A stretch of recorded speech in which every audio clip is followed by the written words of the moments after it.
Hey everybody, welcome to the Mud Reviews. Today we're going to review this Warrior Assault Systems triple shingle, and this actually is kind of a viewer requested review because I got hit up on Instagram, kind of blind hit up, and I was like, "Hey man, like your stuff, like your videos.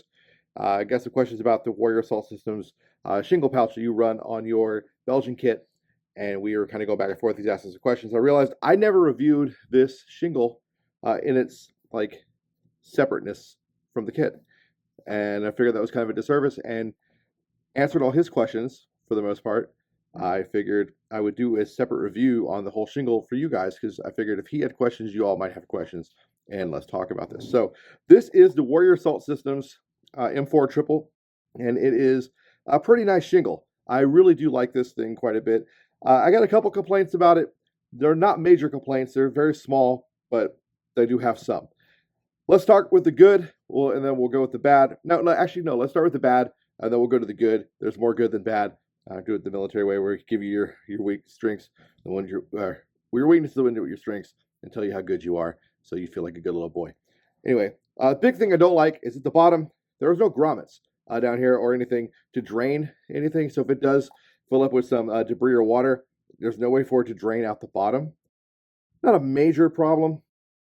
Tolerances are pretty tight. I don't really see this thing filling up with a ton of crap, and that does keep stuff from getting into the bottom of the pouch. But if it was to fill up with something, there's nowhere for it to go at the bottom. Not sure why they decided to go with that design feature, but they did. That's kind of my only major gripe, to be quite honest with you.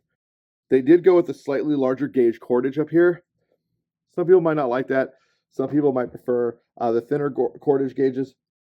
I'm not necessarily partial or impartial. I can kind of take it or leave it. But most of the time, you're going to go to thinner gauge. They did go to thicker one. The pulls are good. They're very thick, very hardy, easy to grab with gloves or without. They are 1-inch webbing. It is the jacquard woven, what is this called? Murdoch webbing. It's not solution dyed standard multicam webbing. If you've been watching my channel for a while, you've probably heard me fangirl about this stuff plenty of times. I really like this webbing. I think it's fantastic. It can be a little stiff depending on its application, but I still like it. It's very color fast, and it goes well on multicam. I believe this is 500D multicam. It feels a little thicker, but I believe that is also because of this leathery type material that is on the inside of the pouch, the entire pouch, and that is a grippy material to help kind of with retention of the magazines. And that might be why this feels a slight bit thicker than 500. I don't think it is 1000. I think it is 500, but it just feels thicker due to that material there. They did not use any sort of gross grain ribbon at the top. It is just the Cordura folded over itself and then sewn down. That is not a bad thing by any means. It's just a design choice. Some people like to do ribbon to finish off. Some people like to just do folds and sew like that. Different strokes for different folks.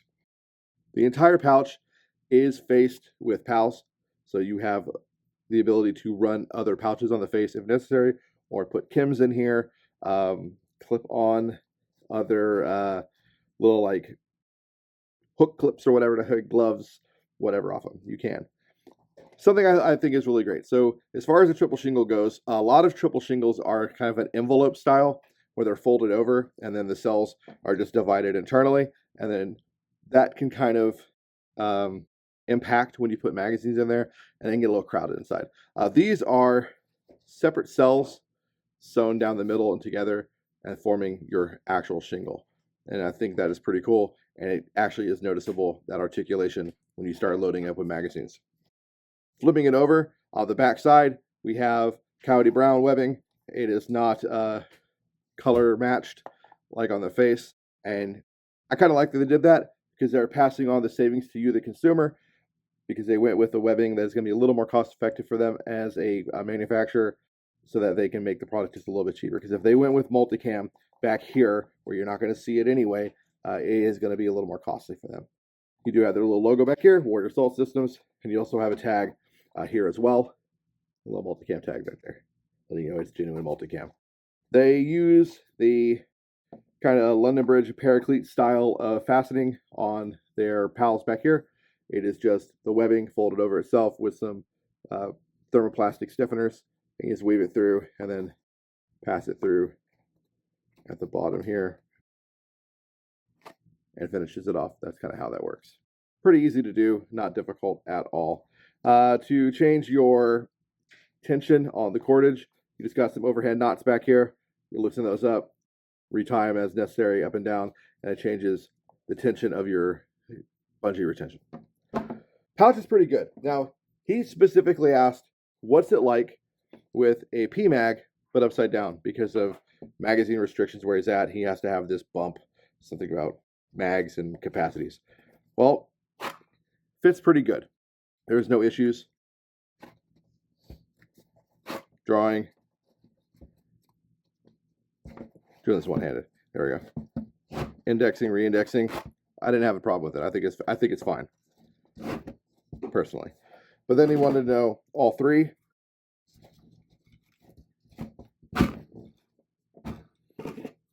And I think they were just fine, personally. I did not really experience an issue getting all three in. And with all three in the cell, it was good to go. That's where I think this separation and the flex and the separate cells really comes into play. Really the place where you're gonna have a problem would be the middle cell. It comes out just fine. So there you go. These are Gen 3 PMags. These are the real deal. These aren't airsoft ones, and they go in just fine. And then we do have an airsoft magazine here. This is the SOCOM Gear Lancer. And of course, it fits fantastically. So really, these things hold up really great. No issues there. And then we also talked back and forth. This is just like a supplemental information about placards. So he was really looking kind of for a placard at the end of the day. And I was explaining to him how this is the Recon MOLLE. This is the MOLLE placard piece for the Recon chest rig, jerk-on plate carrier. It is very, very thin, next to nothing. I mean, it's very, very small.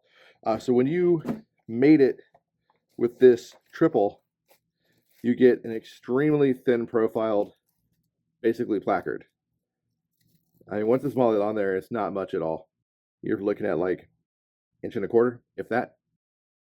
And then I like to run a Blue Force gear, triple shingle on the face of here. And this makes for a very, very nice slimmed out system that allows you to expand out a little bit if you need to with 3 more magazines if you so desired. What I normally do is I actually run 1 extra magazine, and just for his own sake and take on this, a upside down PMag in the BFG. I don't know if he's ever done this, if he runs these already like this. It is not a great fit. Takes a little work, but it does go in. You're not going to index it fast, but if you just have that initial mag, you can't have it on there. That's kind of how I normally would run it. I would run 3 across, and then I'd put like 1 extra quick mag in here just to have. So I'd have my 4 mags. And then I normally would run like maybe a tourniquet or something in here, or something I might need just quick access to, and these little elastic sleeves. That's kind of, I use them as like a general purpose item. But overall, it's a very small package. And then I also run the axle sandwich bag back here. That gives me a little bit of admin space.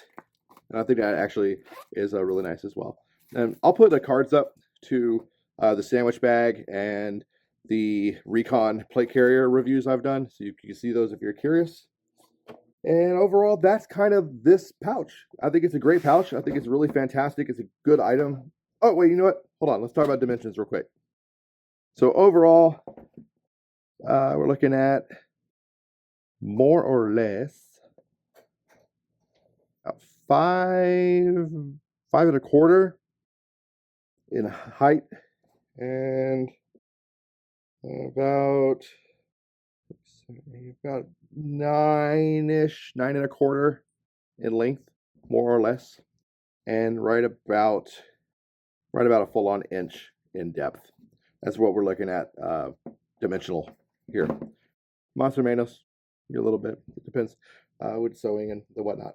But altogether, I mean, the actual placard body is, oh, I got, use my toes to count. So 6, 7, 8, about 9.25 across.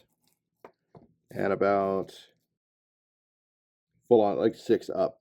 So as long as you have 6 channels of MOLLE to play with, this will work for you. These little faces are exactly 6 channels across. They make just a perfect interface. Like WAS really did a great job designing these to plug and play. So with this MOLLE on here, it makes a fantastic placard. Anyway, guys, that's all I got for this video. Hope you guys got something out of this. To the viewer that reached out to me on Instagram, you know who you are. I hope you got something out of this specifically, because I hope this answered all of your questions other than the back and forth we've already had. And this visualization just kind of cemented what we've already talked about through DMs and the few photographs I showed you and we shared, and maybe helped you make a decision, because I know you've been kind of agonizing over what to get. As always, guys, gals, and everyone else in between, get out there, man. Play some airsoft. Have a good time. Try different stuff. Don't be stuck with just a couple of kit companies you know, like LBT, Eagle, whatever. There's a bunch of great stuff out there, like Warrior Assault Systems. Give them a shot. You might be pleasantly surprised. If you like this content, consider hitting the little subscribe button in the bottom right-hand corner. Little helmet guy, punch him in the head. Join us here. I would love to have you. And until next time, learn smarter, not harder. Hopefully I'll see you on the field.